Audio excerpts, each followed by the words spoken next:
Chapter 3. The Second Marriage and the Second Family.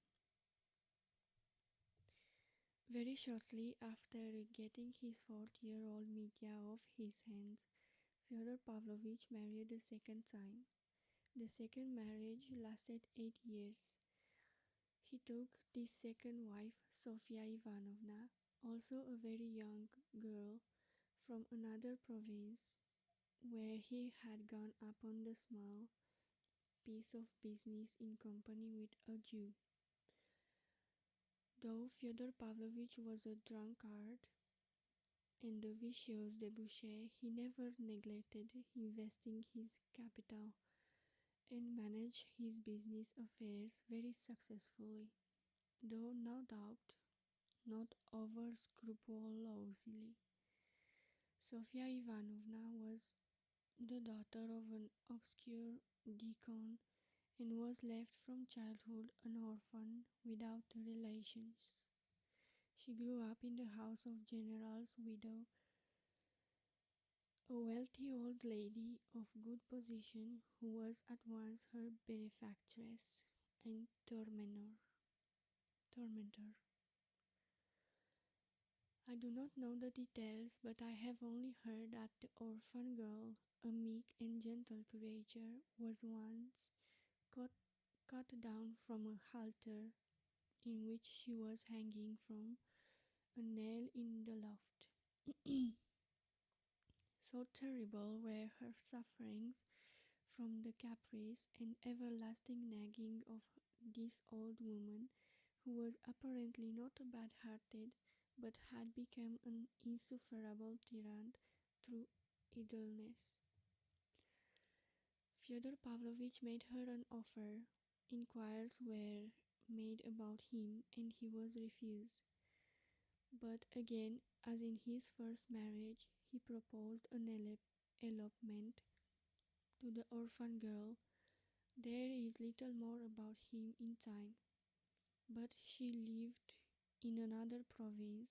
Besides, what could a little girl of 16 now know about it, except that she would be better at the bottom of the river than remaining with her benefactress? So the poor child exchanged the benefactress for the benefactor. Fyodor Pavlovich did not get a penny this time,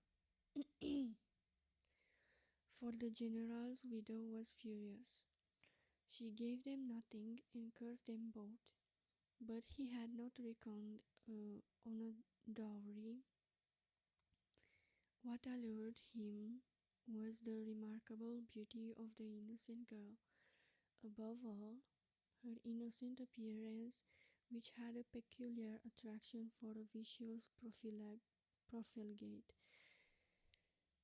who had hitherto admired only the coarser types of feminine beauty.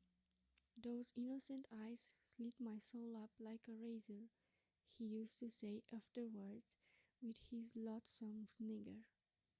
In a man so depraved this might, of course, mean no more than sensual attraction. As he had received no dowry with his wife, and had, so to speak, taken her from the halter, he did not stand on ceremony with her, making her feel that she had wronged in front of him. He took advantage of her phenomenal meekness and submissiveness to trample on the elementary decencies of marriage. He gathered loose women into his house and carried on orgies of debauchery in his wife's presence. To show what a pass things had come to, I may mention that Grigory, the gloomy, stupid, obstinate, argumentative servant, who had always hated the first mistress, Adelaida Ivanovna, took the side of this new mistress. He championed her cause, abusing Fyodor Pavlovich in a manner little befitting a servant, and on one occasion broke up the revels and drove all the disorderly women out of the house. In the end, this unhappy young woman, kept in terror from her childhood, fell into that kind of nervous disease which is most frequently found in peasant women who are said to be possessed by devils. At times, after terrible fits of hysterics, she even lost her reason. Yet she gave birth to Fyodor Pavlovich's two sons, Ivan and Alexei, the eldest, in the first year of marriage and the second 3 years later. When she died, little Alexei was on his fourth year, and strange as it seems, I know that he remembered his mother all his life like a dream, of course. After her death, almost exactly the same thing happened to the two little boys as to their elder brother, Mitya. They were completely forgotten and abandoned by their father. They were looked after by the same Gregory and lived in his cottage, where they were found by the tyrannical old lady who had brought up their mother. She was still alive and had not, all those 8 years, forgotten the insult done to her. All that time she was obtaining exact information as to her Sophia's manner of life, and hearing of her illness and hideous surroundings. She declared aloud 2 or 3 times to her retainers, "It serves her right. God has punished her for her ingratitude." Exactly 3 months after Sofia Ivanovna's death, the general's widow suddenly appeared in our town and went straight to Fyodor Pavlovich's house. She spent only half an hour in the town, but she did a great deal. It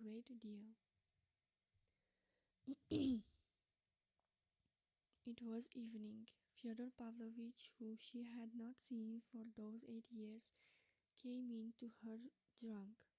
The story is that instantly, upon seeing him, without any sort of explanation, she gave him 2 good, resounding slaps on the face, seized him by a tuft of hair, and shook him 3 times up and down. Then, without a word, she went straight to the cottage to the 2 boys.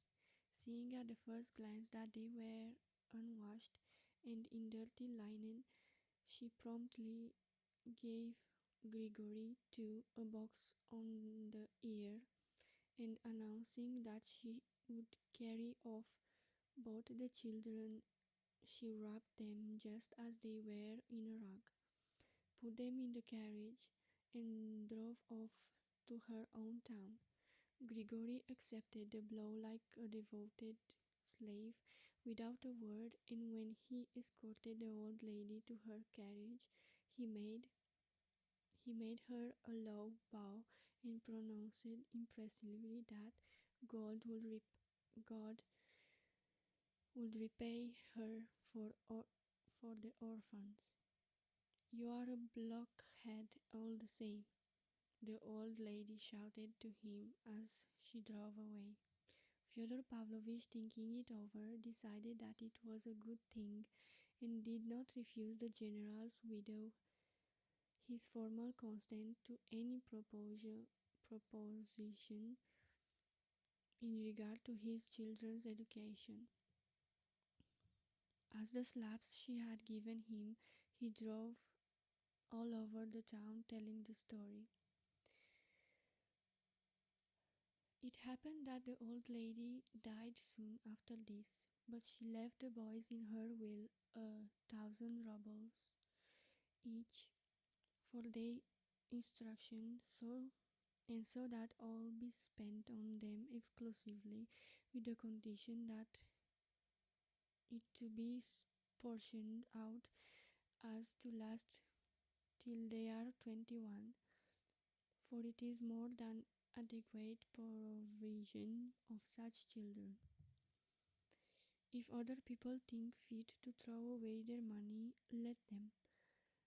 I have not read the will myself, but I heard there was something queer of the sort, very whimsically expressed. The principal heir, Yefim Petrovich Polenov, the marshal of nobility of the Providence, turned out, however, to be an honest man, writing to Fyodor Pavlovich and discerning at once that he could extract nothing from him for his children's education, though the latter never directly refused but only procrastinated, as he always did in such cases, and was indeed at times effusively sentimental. Yefim Petrovich took a personal interest in the orphans. He became especially fond of the younger, Alexei, who lived for a long while as one of his family. I beg the reader to note this from the beginning. And to Yefim Petrovich, a man of a generosity and humanity rarely to be met with, the young people were more indebted for their education and bringing up than to anyone. He kept the 2,000 rubles left to them by the general widow intact, so that by the time they come of an age their proportions had been doubled by the accumulation of interest. He educated them both at his own expense, and certainly spent far more than 1,000 rubles upon each of them. I won't enter into the detailed account of their boyhood and youth, but will only mention a few of the most important events. Of the elder, Ivan, I will only say that he grew into a somewhat morose and reserved, though far from timid boy. At 10 years old, he had realized that they were living not in their own home, but on other people's charity, and that their father was a man of whom it was disgraceful to speak. This boy began very early, almost in his infancy, so they say at least, to show a brilliant and unusual aptitude for learning. I don't know precisely why, but he left the family of Yefim Petrovich when he was hardly 13, entering a Moscow gymnasium and boarding with an experienced and celebrated teacher, an old friend of Yefim Petrovich. Ivan used to declare afterwards that this was all due to the ardor for good works of Yefim Petrovich, who was captivated by the idea that the boy's genius should be trained by a teacher of a genius. But neither Yefim Petrovich nor his teacher was living when the young man finished at the gymnasium and entered the university. As Yefim Petrovich had made no provision for the payment of the tyrannical old lady's legacy, which had grown from 1,000 to 2, it was delayed owing to formalities inevitable in Russia, and the young man was in great straits for the first 2 years at the university, as he was forced to keep himself all the time he was studying. It must be noted that he did not even attempt to communicate with his father, perhaps from pride, from contempt for him, or perhaps from his cool common sense, which told him that from such a father he would get no real assistance. However that may have been, the young man was by no means despondent and succeed in getting work. At first, giving six-penny lessons, and afterwards getting paragraphs on street incidents who into the newspaper under the signature of eyewitness. These paragraphs, it was said, were so interested and piquant that they were soon taken. This alone showed the young man's practical and intellectual superiority over the masses of needy and unfortunate students of both sexes who hang about the offices of the newspapers and journals, unable to think of anything better than everlasting entreaties for copying and translations from the French language. Having once got into touch with the editors, Ivan Fyodorovich always kept up his connection with them, and in his latter years at the university he published brilliant reviews of books upon various special subjects, so that he became well known in the literary circles. But only in these last years he suddenly succeeded in attracting the attention of a far wider circle of readers, so that a great many people noticed and remembered him. It was rather a curious incident. When he had just left the university and was preparing to go abroad upon his 2,000 rubles, Ivan Fyodorovich published in one of the more important journals a strange article which attracted general notice, on a subject of which he might have been supposed to know nothing, as he was a student of normal science. The article dealt with a subject which was being debated everywhere at the time, the position of ecclesiastical courts. After discussing several opinions on the subject, he went on to explain his own view. What was most striking about the article was its tone and its unexpected conclusion. Many of the church party regarded him unquestioningly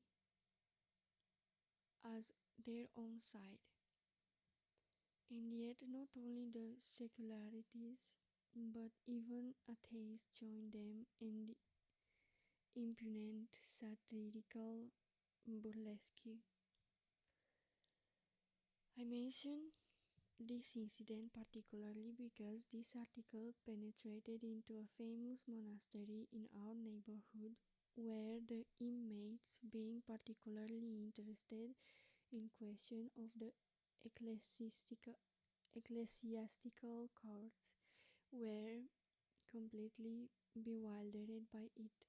Learning the author's name, they were interested in his being a native of the town and the son of that Fyodor Pavlovich. And just then it was that the author himself made his appearance among us. Why Ivan Fyodorovich had come amongst us, I remember asking myself at the time with a certain uneasiness. This fateful visit, which was the first step leading to so many consequences, I never fully explained myself. It seemed strange on the face of it that a young man so learned, so proud, and apparently so cautious should suddenly visit such an infamous house, and a father who had ignored him all his life, hardly knew him, never thought of him, and would not under any circumstances have given him money, though he was always afraid that his sons, Ivan and Alexei, would also come to ask him for it. And here the young man was staying in the house of such a father, had been living with him for 2 months, and they were on the best possible terms. In last fact, this last fact was a special cause of wonder to many others as well as to me. Pyotr Alexandrovich Musov, of whom we have spoken already, the cousin of Fyodor Pavlovich's first wife, happened to be in the neighborhood again on a visit to his estate. He had come from Paris, which was his permanent home. I remember that he was more surprised than anyone when he made the acquaintance of the young man who interested him extremely and with whom he sometimes argued, and not without inner pang compared to himself in acquirements. He is proud, he used to say.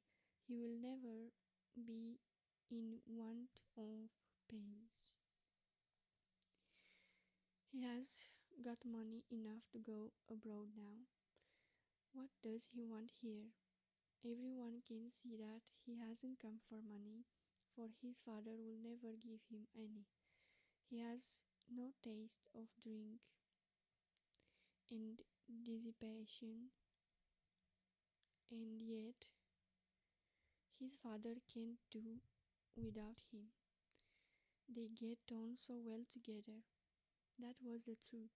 The young man had an unmistakable influence over his father, who positively appeared to be behaving more decently, and even seemed at times ready to obey his son, though often extremely and even spitefully perverse. It was only later that we learned that Ivan had come partially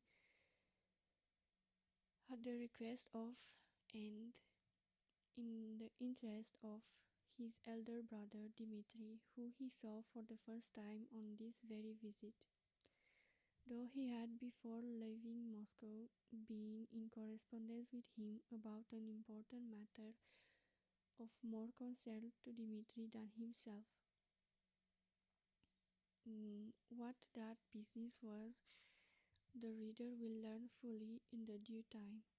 Yet even when I did know of his special circumstance, of this special circumstance, I still felt Ivan Fyodorovich to be an enigmatic figure, and thought his visit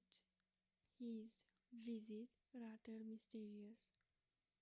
I may add that Ivan appeared at the time in the light of a mediator between his father and his elder brother Dmitri, who was in open quarrel with his father and even planning to bring an action against him. The family, I repeat, was now united for the first time, and some of its members met for the first time in their lives. The youngest brother, Alexei, had been a year already among us, having been the first of the three to arrive. It is over that brother, Alexei, it is of that brother Alexei I find it most difficult to speak in this introduction. Yet I must give some preliminary account of him, if only to explain one queer fact, which is that I have to introduce my hero to the reader wearing a cassock of a novice. Yes, he had been for the last year in our monastery, and seemed willing to be cloistered there for the rest of his life.